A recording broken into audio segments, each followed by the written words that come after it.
There's a lot of ignorance being displayed right now in this country by a lot of different people. Do they want to be educated? Let's talk about it.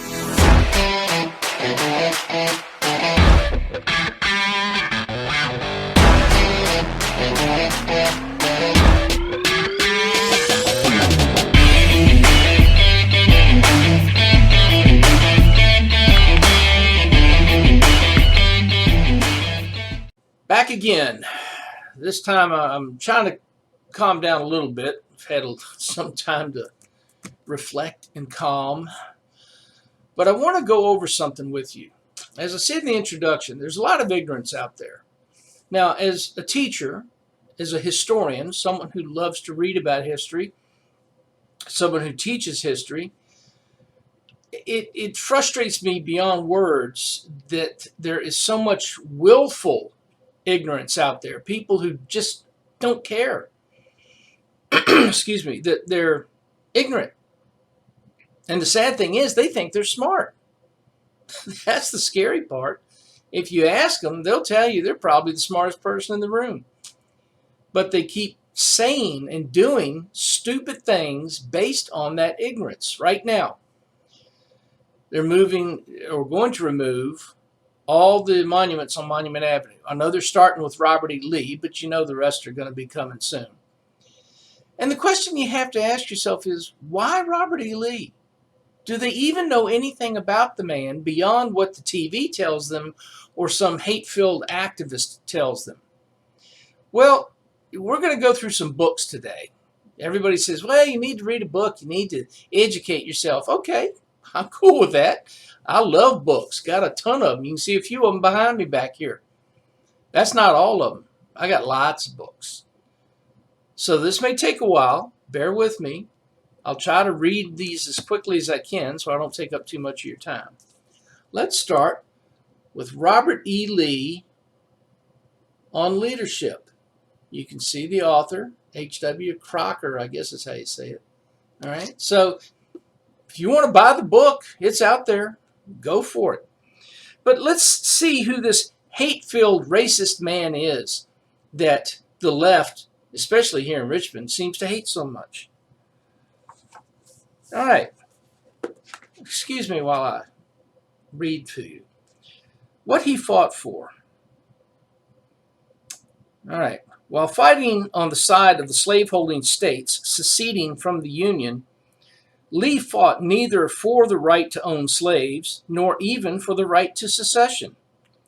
Indeed, he regarded the latter as nothing less than revolution, and Lee was not a revolutionary. As for slavery, Lee had his entire life believed in gradual emancipation, and I'll explain that more in a minute. In his own affairs, he had no slaves of his own and freed every slave he inherited from his father-in-law's estate before the Union attempted to enforce the Emancipation Proclamation. Now, why would you go with gradual emancipation? See, this is something that the abolitionists of the time in their zealotry failed to think about. Blacks at that time were not educated. They weren't allowed to be educated.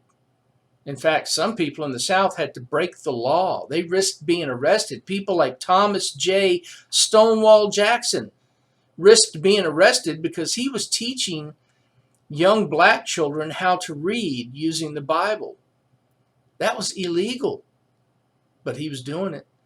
But if you released these millions of illiterate slaves into the country all at one time, where were they going to get a job? How were they going to get work? They couldn't read. They couldn't do math.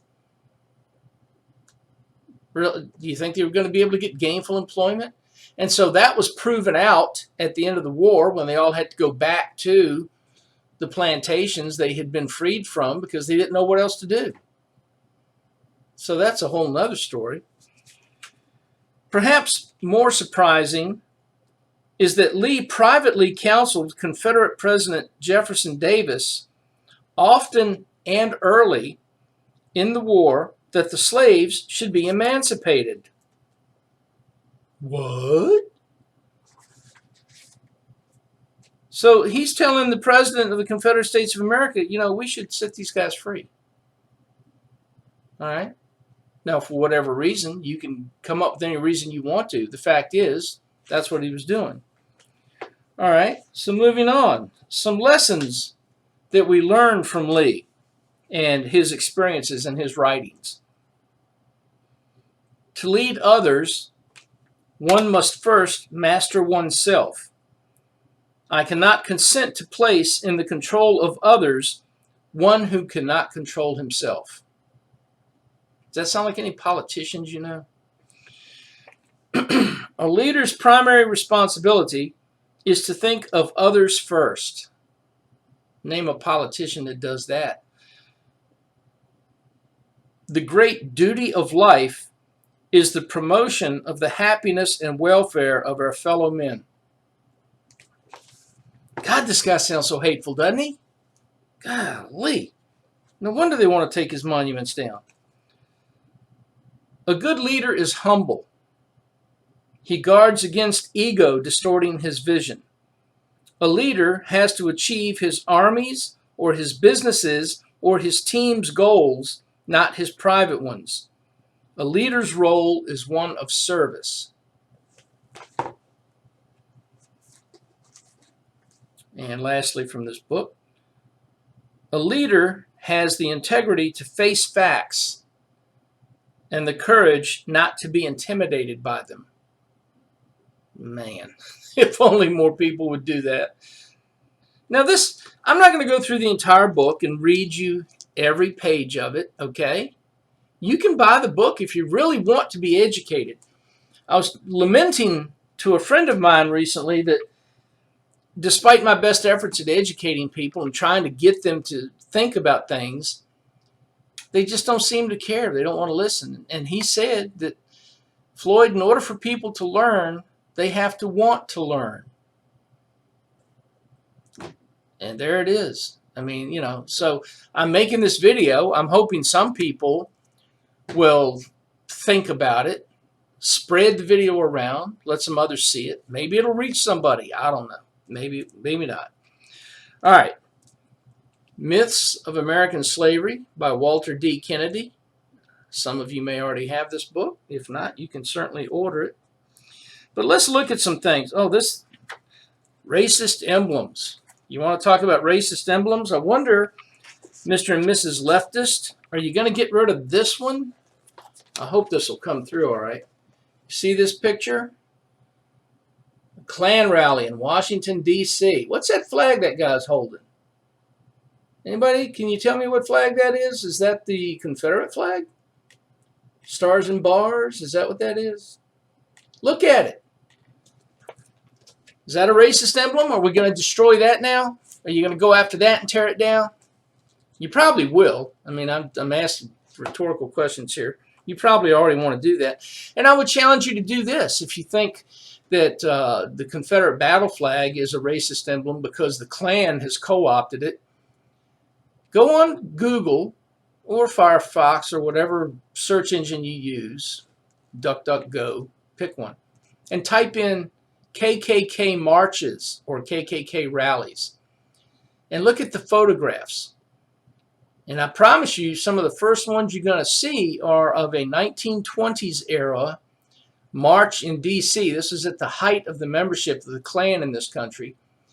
And every single person in that march is wearing a Klan robe and hood and carrying the American flag.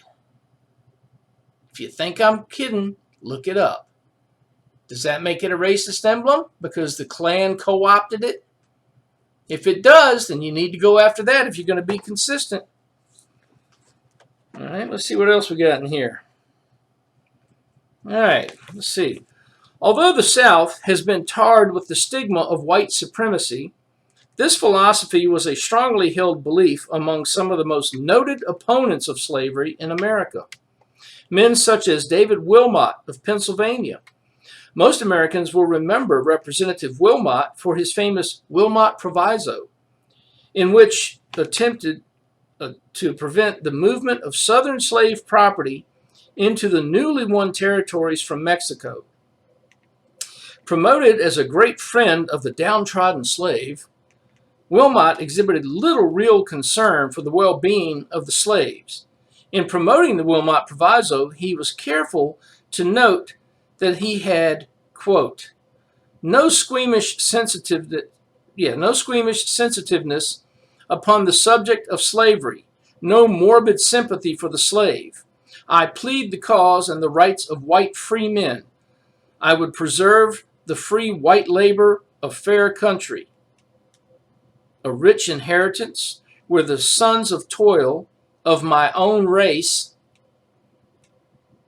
and own color can live without disgrace, which association with Negro slavery brings upon free labor, unquote. Does that sound racist to you? It sounds racist to me. And this was a northerner from Pennsylvania who was against slavery. But was he really, or was he just looking out for himself, as politicians do? Here's another one you'll like. New York representative, New York. That was a northern state, wasn't it? I think it still is. New York Representative Henry C. Murphy even requested strong laws to punish anyone who would bring free people of color from the South into New York. These laws would be applied, quote, against any who shall bring the wretched beings of our free states, to our free states, there to taint the blood of the whites or to destroy their own race by vicious courses, unquote. Well, again, here's a northerner. We're told in school, aren't we, in the history books, that the North was the good guys. They were not racist. They loved black people. They wanted to set all black people free. Isn't that what you were told in school? Isn't that what you still hear on TV? Lincoln, the great emancipator? So, were we being lied to in school? Who's wrong here? Myths about slavery. Slavery, here's the myth. Slavery was an institution operated by white people for the oppression of black people. As demonstrated, slavery has deep historical roots that extend all the way back into ancient history. Slaves both in the Old World and the New World came in all colors and from all ethnic backgrounds. Also, it has been shown that slave masters came in all colors and from all ethnic backgrounds. So wait a minute, you're saying that black Africans brought to the Americas were not the only people ever enslaved? How is that possible? Because if you listen to your TV, you would believe that the only people who have ever been oppressed in the history of the world are black people. And yet, even black people, up to this day, while I'm sitting here talking to you on June 5th, 2020, black people in Africa today own slaves. They own their own people. What are you going to do about that, liberals? You going to protest? You going to demand that something be done about it? Is it really about racism and slavery? Or is it about your political agenda? American slavery. See, I bet you guys thought I was just pulling this stuff out of a hat and making it up, right? Yeah. I've got the books. I've read the books. I didn't buy these to use as doorstops. American slavery. You with me? Let's just read a little snippet out of here, shall we? All right. In order to understand the origins of the United States, it is useful to put American developments into a broader world context. For until the 19th century, unfree status of one type or another, slavery, serfdom, peonage, was the lot of much of humankind. The lot of much of humankind. Humankind, what does that mean? Is that just one group of people, or is that everybody? Scholars have documented a staggering variety of slaveries that served a multitude of diverse purposes. So basically what it's saying is lots of people, white, black, brown, whatever, throughout the history of the human race have been held as slaves at one time or another. Gosh, I thought it was just black people. Isn't that what we're told? All right, here's another book. The Slave Trade by Hugh Thomas. Okay, let's see what this has to say. If I can get to the page here. All right. What heart could be so hard? Very early in the morning, because of the heat, a few Portuguese seamen on the decks of half a dozen 100-ton caravels, the new sailing ships, were preparing on August 8th, 1444, to land their African cargo near Lagos on the southwest point of the Algarve in Portugal. Portuguese? Are those white people? I don't know. This cargo consisted of 235 slaves. On arriving on the mainland, these people were placed in a field. They seemed, as a contemporary put it, a marvelous sight, for amongst them were some white enough, fair enough, and well proportioned. White enough. There were white people as slaves? Nah, it can't be right. Others were less white, like mulattoes. Others, again, were as black as Ethiops, and so ugly both in features and in body as to almost appear the images of a lower hemisphere. White people as slaves. That's got to be fake news, right? Got to be. All right. Was it just America, or did it start somewhere else? And I'll just read you the opening to this paragraph. No nation has plunged so deeply into this guilt as Great Britain. Wasn't just America, folks. Didn't start here. Started in a lot of different places. All right, another book. History of Slavery. Let me see if I can get that for you there. This is a big one here. Now look at that picture on the front. I want you to just look at that for a minute. Since this one's in color, you can get a better look at it. You see the guy with the whip in his hand? You see the guy right up front leaning on what looks like a stick of some kind? What color are they? What color are the people that they're herding along? No doubt to the coastline where they can sell them or trade them to slavers to bring them to the New World. You mean to tell me that black people captured and sold their own people into slavery? Nah, can't be. What are you going to do about it, leftists? You going to riot, protest? You going to demand changes? Who are you going to tear down now? Who's building? Whose monument? Whose statue? Slaves underpinned scores of cultures in the ancient world. In Mesopotamia, Egypt, Greece, Rome. Greece and Rome, they were white, weren't they? Most of them, I think. Yeah. North Africa and south of the Sahara. The Bible records two prime examples. The Egyptian pharaoh Seti I enslaved the Hebrews to achieve his grandiose dreams of bigger and better cities. And Solomon realized his vision of industrial expansion by forcing the Canaanites, Moabites, Edomites, and Ammonites, to construct foundries and smelteries at the Ezion Geber on the edge of the Red Sea. Well, there's a lot of different people in there, isn't it? Different groups, different races, different cultural backgrounds. I don't know. I thought it was just black people, but, you know, I could be wrong. All right, let's see what we got here.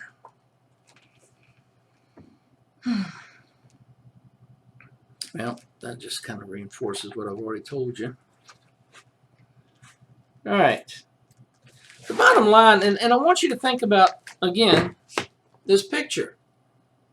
I know a lot of you have this idea, this image of these white slavers, these guys from Europe and Portugal and Spain, who come down to the African coast, hop off their ships, and go running into the jungles or into the deserts of Africa and just running down these guys, these Africans who, by the way, live there, whose very lives are built on hunting and running.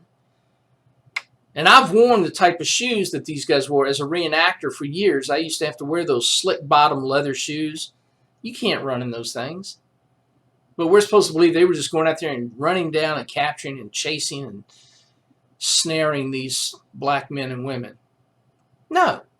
Most slaves came from other blacks, from natives who, in their intertribal warfare, would capture people. It used to be they'd simply kill them or enslave them themselves. But when they realized, hey, you know, we could trade for things from these white people from Europe, or we could simply sell them outright. So now when we capture these slaves, we're just going to take them to the coast and trade them or sell them. So what are you going to do, liberals? What are you going to do, leftists? BLM? What monument are you going to tear down now? What building are you going to burn now? Now, as an educator, one of the things that, again, drives me crazy is people who just don't want to learn. They think they know it all. They don't care what you have to say, and they don't want to learn. So here's another book, Reconstruction. All right, you with me? Now, one of the things, this is key. This is important, especially to me as an educator. Perhaps the most striking illustration of the freedmen's quest, freedmen, that's freed slaves, of the freedmen's quest for self-improvement was their seemingly unquenchable thirst for education. Unquenchable thirst for education. Wouldn't it be wonderful if we had a culture today that felt that way? Especially in communities where they want to complain about being oppressed and telling you that you just don't understand and you don't know what you're talking about, and you need to read a book. Well, yeah, okay. I think I'm showing right now that I have read a book or three. Before the war, every southern state except Tennessee had prohibited the instruction of slaves. And while many free blacks had attended school and a number of slaves became literate through their own efforts or the aid of sympathetic masters, over 90% of the South's adult black population was illiterate in 1860. So again, if you're going to free the slaves, and trust me, if I were a slave, I'd want to be free. I mean, I don't want to have to wait. So I understand that. I mean, it's human nature. Who the hell would want to be a slave? Well, that's a silly question. I think we see a lot of people in this country obviously want to be slaves to the state. But think about that. If you release 4 million plus slaves into the economy and they can't get a job because they can't read or write or do math, then what are you going to do with them? How are they going to survive? So yes, slavery was on the wane. It was being phased out. Even in the South, there were people who said, you know, maybe it's time we put an end to this. But there were people who stepped back and said, well, okay, yeah, but how are they going to get to work? And that was, again, proven out at the end of the war when they had to go back to the very plantations that they had left because they didn't know what else to do. Now, of course, they're free, and they're supposed to be getting paid by the plantation owner as opposed to working for nothing. But they still were trapped. There was nowhere they could go. So they wanted education. They wanted to learn. And that would take a whole nother video to explain to you what free blacks did and went through to get an education. And now today you got kids going, I don't want to be in school. This is stupid. Why do I need to know this? But I'm smarter than you because you need to get rid of that monument because it's racism and it's he was a slave owner, blah, blah. Really? If you don't know what you're talking about, then just shut up. Read the books. I just gave you a list. Spread it around. Show it to your friends. If you know anybody who's one of these know-it-all liberals who thinks they already know everything and they don't need to learn anything else, Give them some books to read. People have got to learn this stuff. If you're going to be vociferous in your denunciations of a group of people, then at least know what you're talking about. I mean, I can't tell you not to hate somebody. If you want to hate someone, you're going to hate them. But if you're basing it on ignorance, then maybe if you educate yourself, you realize you've been wrong. You realize you're hating the wrong people for the wrong reasons. Just something to think about. But again, if you want to buy into this whole racism thing and Lee was a slave owner and Lee was racist and blah, blah, blah, you're speaking out of ignorance. You're letting the TV and hateful activists fill your head with a bunch of crap that's not true. And rather than try to learn the truth, you're just regurgitating what they tell you. It's time to educate yourself.